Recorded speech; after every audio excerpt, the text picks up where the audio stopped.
Well, howdy there, Bob again with Odin's Lock. I'm going to go over cutting best keys today. So let me get this, we're going to start this off. On this style here, I do have the best jaws for, I don't know if you can see very well, for cutting best keys. And you go off the tip stop portion of, let me set the camera up here. Sorry for the noise. So you're going to go off of this piece right here. There's a tip stop.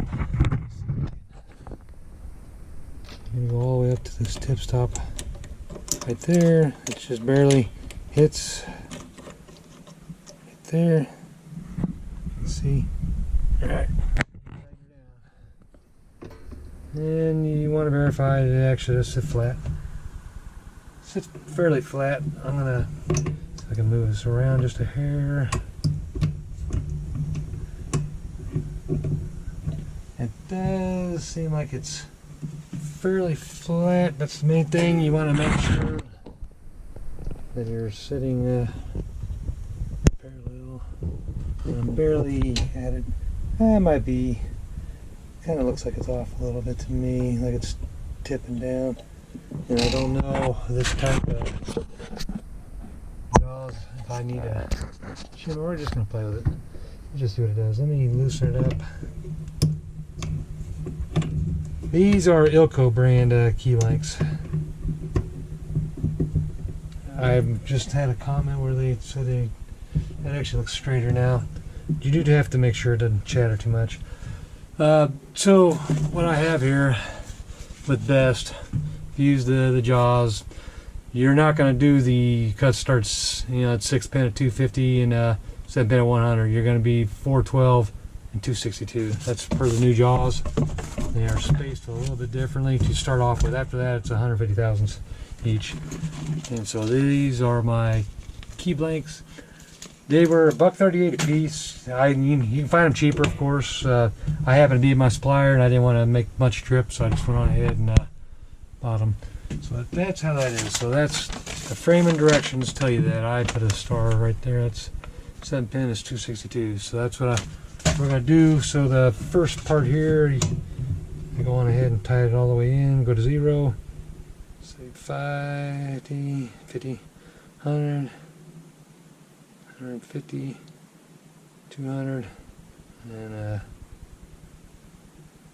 62. Right there. And so that is on your first mark. I see you really should, but my understanding is you do need to widen this if you're using the stock cutter. If you don't have an actual best cutter, there's an F9090 cutter, I believe. It's for best. I may be thinking of the other machine. But anyway, so this jaws does best on one side, and it has a for automotive on the other side. And these are tip stop, not shoulder stop. So let's see what we got here. I'm going to go ahead and do this. What I'm going to do is I'm going to put the line just to the left of the main line, and then I'm going to do the cut and move it over to the right of the main line just to give me a little space. So let's see what it does. Sorry for the noise. Let me make sure my camera's going to see okay. Alright, so here we go. I don't use this machine that often. In fact, I probably better get my depth here correct. So 7 would be 232. So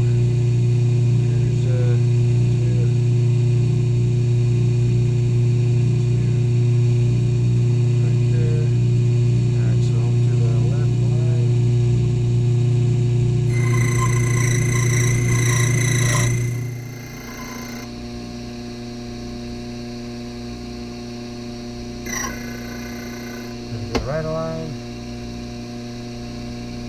So this is a 2, so 294, 5.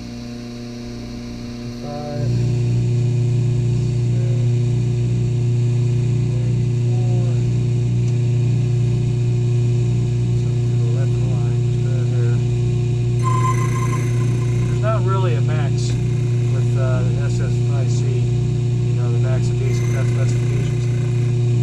So you don't really have to deal with that too much. So that's 2. Well, back to 7, which is 231.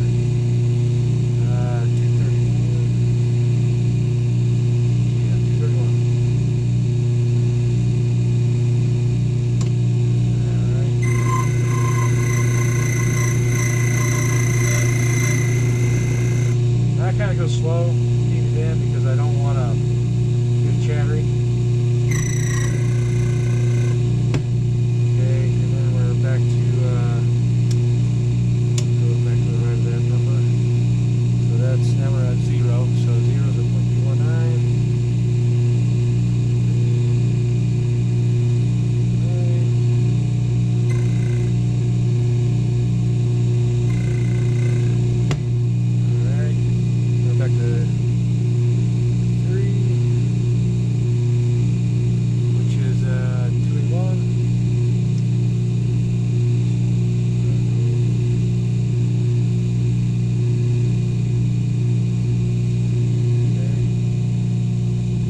get on my marks here.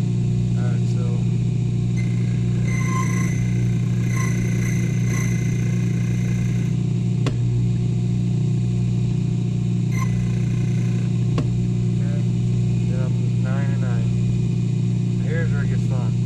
this will probably chatter on my jaws. This is 206.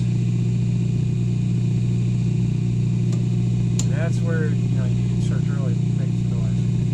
But it's fine. It's what it is. What it is. And I'm put the left line.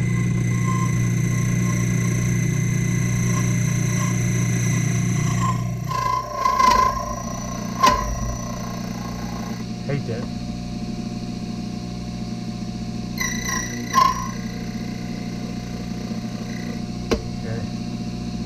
More. Alright. And then 9 again. So, let me see here.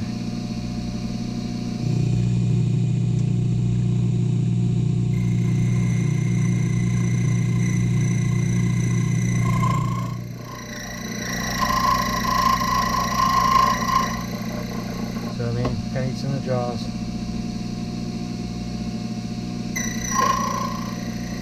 Alright, that'll do her. Alright, so let me grab a file real quick so we can clean this sucker up. Okay. And we'll see what we got. Let's see what my camera's doing here.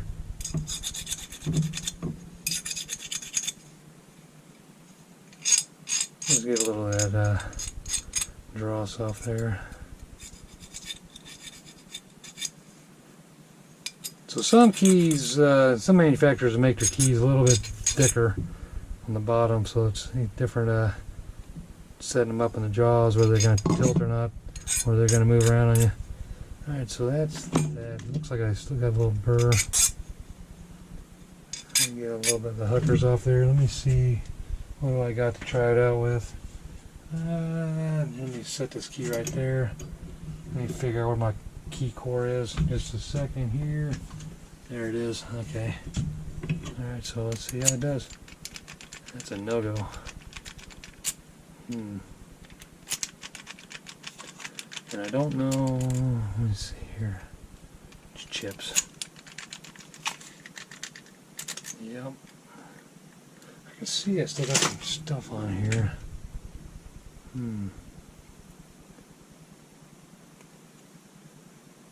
See, I do have an actual working key. It's the one I cut out my Framon, or my, oh, they're a little bit different. Something's different. My spacing's off.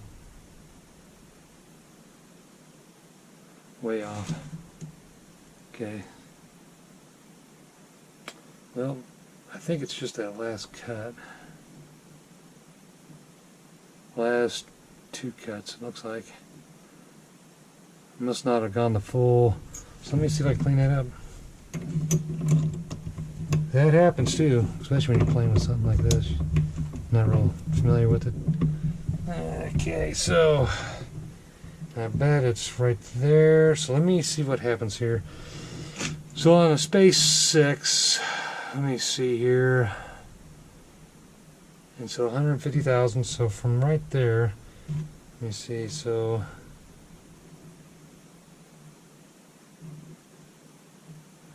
it's 50. 150. Okay, let me try this. I'm just going to see if it'll clean up. Hopefully I didn't mess it up. We shall see.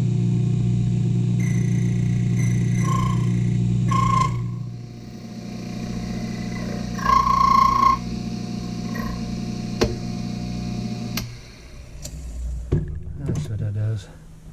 It looks a little bit better. I think I messed up to that, but that's perfect. So, here's what I did wrong. I'm going to show you this. So that's perfect. That's exactly how it should work. Key's correct. Let me show you what I did wrong. Camera here. Alright, so this spacing block has 6 spaces. 1, 2, 3, 4, 5, 6. 7th, you got to count it out. And it's right there. It's going to be right between the 1 and the 5. And that's where I made the mistake. And that's what fixed that. I just had that last cut. If you a 7-pin, you got to count it out. What I was thinking about doing would be kind of neat is if someone were to have a 3D printer. I've been thinking about getting a 3D printer. It'd be nice to have a little plastic spacing block that you can just clip right over this with just the graduations that you need for SC1, for KW1, or even best. You know, just the 0 through 9, or the 1 through 9, or the 1 through 0 through 7. Something, and then just clip it on, having different colors. Just clip it right on there, and that way your spacer needle goes right to the side, and where you can see the numbers. Kind of like how they did this, because it does. I get lost trying to look at this graduations here, but anyways, that happens. So there you see real time, cutting best. And I had cut quite a few 6-pin on this machine. I've never really messed with the 7, but since I've been messing with these 7-pin cores, that's absolutely this is the other one that I had that works, but this is the one I just cut just now, and that's smooth. That's even smoother than the HPC one. But you definitely got to watch your watch that last one, and it doesn't hurt to widen these up. It's not hurt anything. Your max, actually, if you look up SFIC, I think Matt Blaze website, he talks a pretty good amount about SFIC. And I mean, you have some play. There is always a max, but you don't really worry about it with the SFIC unless you're just like getting really crazy. You can widen these quite a bit, as you can see, and there's quite a bit of meat. As long as you still have your center point, you're fine. So anyways, that's all I got for this video here. Like I said, you might want to double check your start for your 6-pin with the new jaws. The 6-pin will be 412, and then 7-pin will be 262. And so that's that. And I keep here. Like I said, here's the local key blanks I use. And so that's it. That's the sheet that you get with the new double-sided vise jaws. That's the F2SH050. And then, of course, you'll want to... You can always get the cutter that's just for best. I believe they have one that's got the wider land just for best. And it'll give your pins room. But, SFIC is a smaller diameter pin, so it should be easier, to find that room with this cutter. Probably wasn't necessary to even widen it. I just did it because, I could, and it wasn't going to hurt enough. So with that, thank you for watching, and I will get off here and talk to y'all later. Bye-bye.